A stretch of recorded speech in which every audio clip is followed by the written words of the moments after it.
माहा, आइसक्रीम खाओगी? असद ने गाड़ी चलाते हुए कहा। नहीं असद, मूड नहीं है।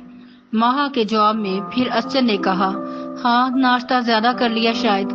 असद ने मूड बनाते हुए कहा, अच्छा खा लेते हैं, नाराज क्यों हो रहे हो? माहा ने बेचैनी से कहा। तो असद ने खुशी से गाड़ी एक साइड पर लगा दी। तो माहा ने कहा, ये क्या कर रहे हो? असद ने कहा, आइसक्रीम नहीं खानी तो इधर ही ले आओ ना, गाड़ी में ही। माहा ने बेजारी से कहा। असद ने कहा, तुमने ही अकेले ही खानी है, मैं नहीं खाऊंगा।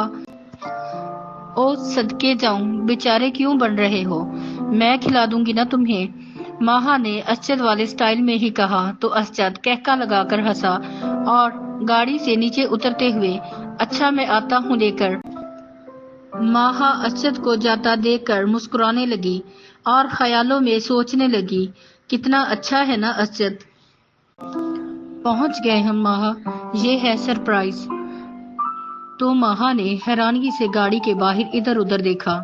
असद ने गाड़ी एक तरफ खड़ी कर दी।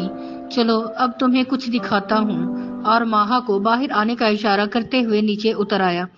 माहा गाड़ी से बाहर निकलकर असद के पास खड़ी हो गई और फिर दोनों साथ चलने लगे।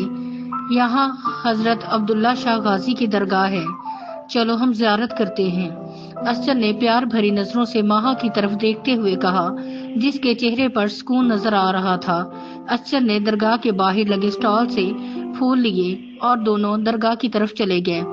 दरगाह में दाखिल होकर रश से बचने के लिए दोनों एक तरफ चल रहे थे, तो असद का पांव वहां बैठे एक मलंग के पांव से टकरा गया।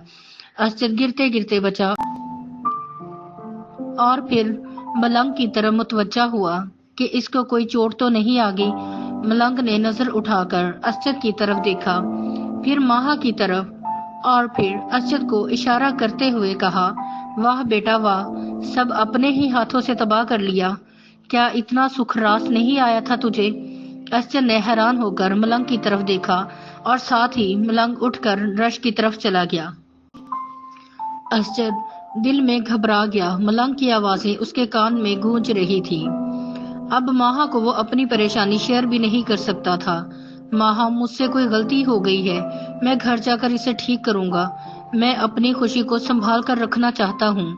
मैं अपनी मोहब्बत को कभी नहीं छोड़ सकता, ना उसके बगैर रह सकता हूँ। माहा, तुम मेरी जिंदगी हो, ना जाने क्यों मैं इतना खुदगर्ज हो गया, ये मेरी सोच से बाहर है। असद माहा की आवाज से चौंक कर पीछे हटा और अपनी सोच से बाहर आया। क्या हुआ असद, तुम इतना क्यों डर गए? असद, कुछ नहीं, वो मैं बस ऐसे ही, असद ने खुद को मुतमईन करते हुए कहा।